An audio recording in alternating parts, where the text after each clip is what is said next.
प्रभात बच्चों, मेरा नाम रितिका।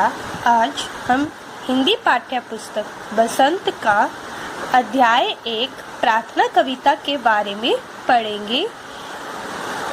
मैंने आपको गृह कार्य में ये कविता याद करके माता पिता को सुनाने के लिए दी थी। आशा करती हूँ कि आपने अपना गृह कार्य पूरा किया होगा। आज हम दोबारा इसका अभ्यास करते हैं। हमारी जो प्रार्थना कविता है वो श्री रविंद्रनाथ टैगोर ने लिखी है और इसमें श्री रविंद्रनाथ टैगोर जी अपने देश की प्रकृति और अपने देश प्रेम की भावना को व्यक्त करते हैं। वो क्या कहते हैं हम पढ़ेंगे। देश की माटी देश का जल, हवा देश की देश के फल, सरस बने प्रभु सरस बने।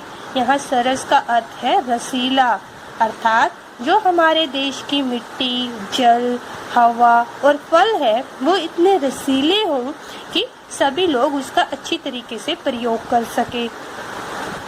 देश के घर और देश के घाट, देश के वन और देश के बाट, सरल बने प्रभु सरल बने। यहाँ सरल का अर्थ है आसान, घाट किनारा, बाट रास्ता।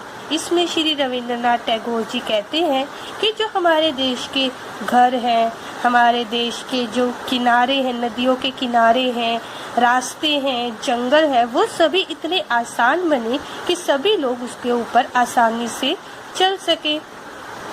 देश के तन और देश के मन, देश के घर और भाई बहन, विमल बने प्रभु विमल बने। यहाँ विमल का अर्थ है स्वच्छ, साफ सुथरा। इसमें श्री रविंद्रनाथ टैगोर जी देश में और देश के रहने वाले लोगों के बारे में कहते हैं कि उनके जितने भी शरीर, उनका मन जो है, देश में जितने भी लोग, परिवार, उसके भाई बहन सारे रह रहे हैं, वो सभी इतने स्वच्छ या साफ सुथरे हो, उनका मन इतना साफ सुथरा हो कि उसमें किसी प्रकार का कोई वैर भाव ना रहे। तो इस प्रकार श्री रविंद्रनाथ टैगोर जी भगवान से प्रार्थना करके अपनी भावनाओं के, देश प्रकृति की भावना को प्रकट करते हैं। एक बार दोबारा इसका अध्ययन करते हैं।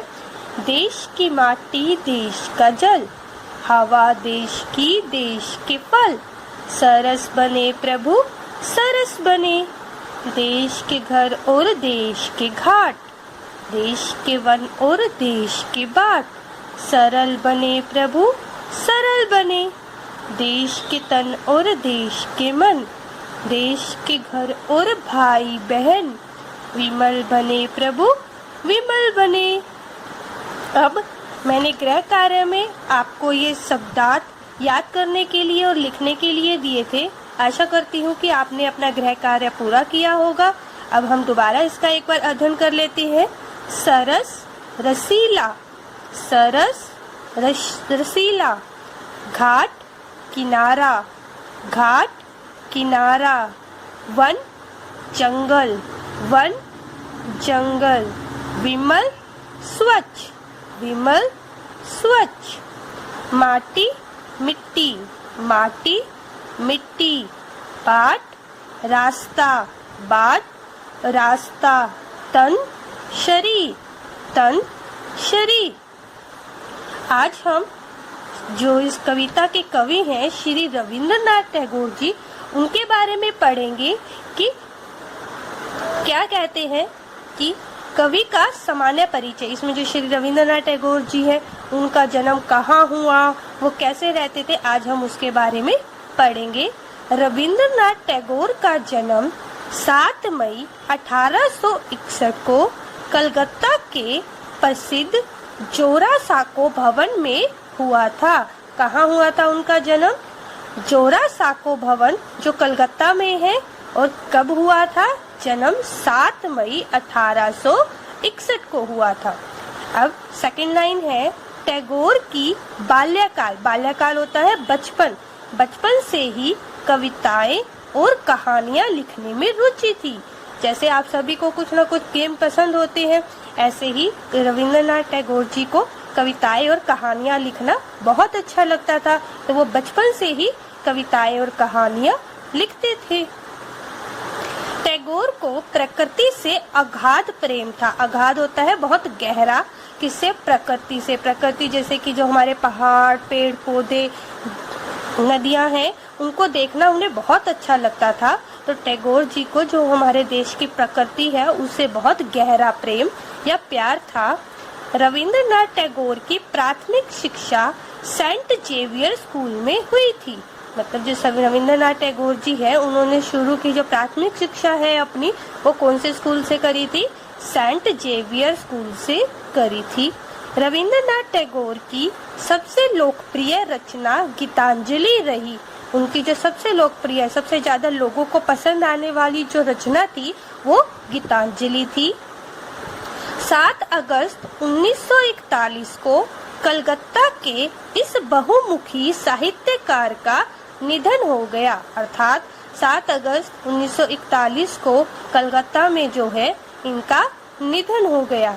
तो आप सभी को ये जो कवि रविंद्रनाथ टैगोर जी हैं, इनके बारे में इनका जो सामान्य परिचय है वो याद करना है। अब हम बात करते हैं कवि के मौखिक प्रश्न उत्तर की। इस कविता के जो मौखिक प्रश्न उत्तर है, पहला है प्रस्तुत कविता के कवि का नाम बताइए। आप सभी को ही पता होगा बच्चों, अभी हमने कविता पढ़ी है कि कविता के कवि का क्या नाम है?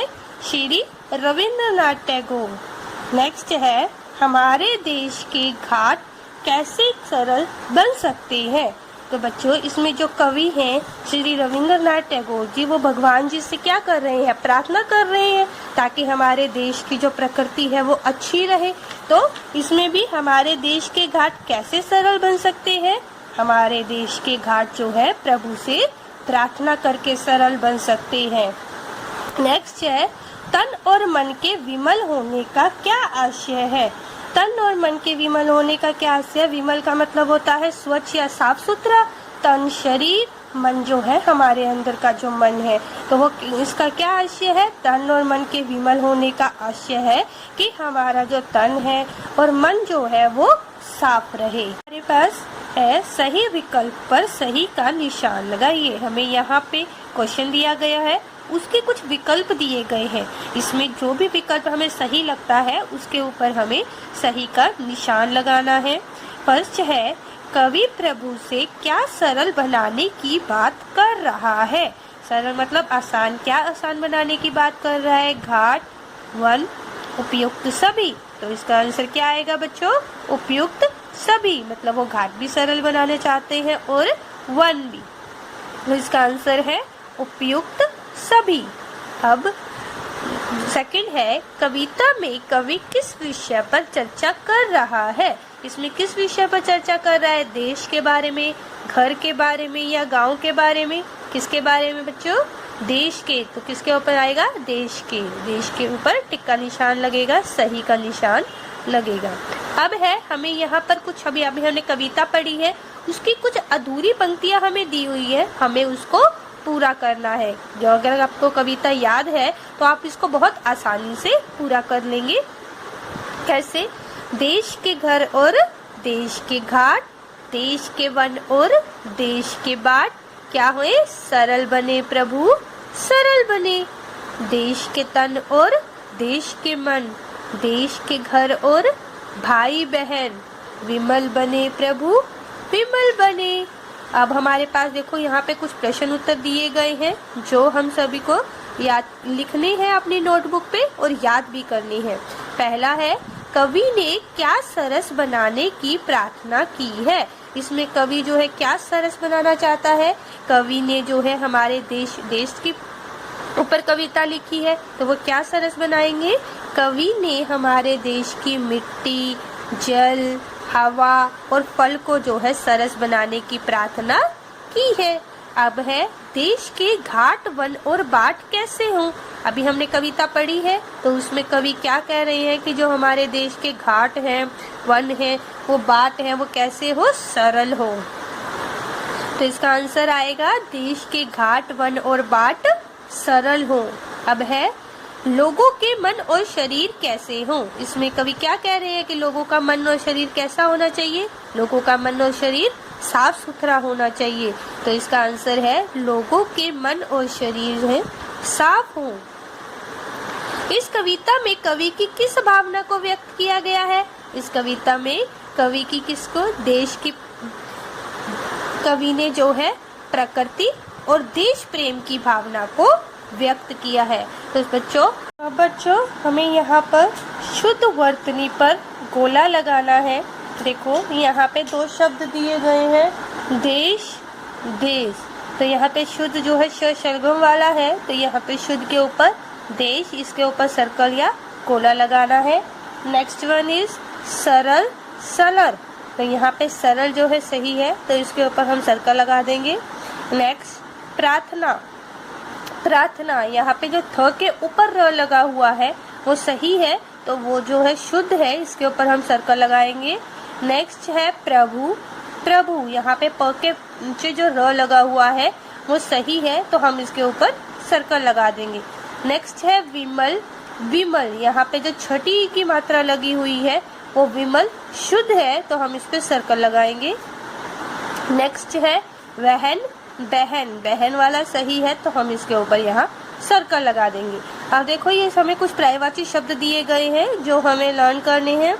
घर, मकान, भवन, सरोवर, वन, कानन, कुंडल, जंगल, हवा, पवन, पावक, वायु, जल, भू, पानी, नीर, शरीर, तन, देह, कुंजर। तो ये जो है कुछ पर्यायवाची शब्द है। अब हमारे पास आता है निम्नलिखित शब्दों से वाक्य बनाइए। अब हमें यहाँ पर कुछ शब्द दिए हुए हैं जिसके हमें वाक्य बनाने हैं, जैसे कि हवा, हवा से वाक्य बनाना है, हवा चल रही है। नेक्स्ट है माटी, मुझे देश की माटी से प्यार है। देश, मेरा देश महान है। प्रभु, प्रभु हमें शक्ति दो। यहाँ पे कुछ वर्ण दिए गए हैं जिसको जोड़कर हमें शब्द बनाने हैं, जैसे माँ प्लस टी माटी, ब प्लस ह प्लस न क्या बना बहन, वी प्लस म प्लस ल क्या बना विमल, स प्लस र प्लस स क्या बना सरस, ह प्लस वा हवा। तो ये जो है हमारे अभ्यास कार्य है जो हमें करना है। बच्चों आपको शब्द अर्थ, प्रश्न उत्तर, सही विकल्प, कविता की पंक्तियाँ पूरी करो और जो वाक्य बनाओ हैं ये सारे जो है याद करने हैं और प्रश्न उत्तर जो है वो अपनी नोटबुक पे लिखने हैं। ठीक है बच्चों, थैंक यू।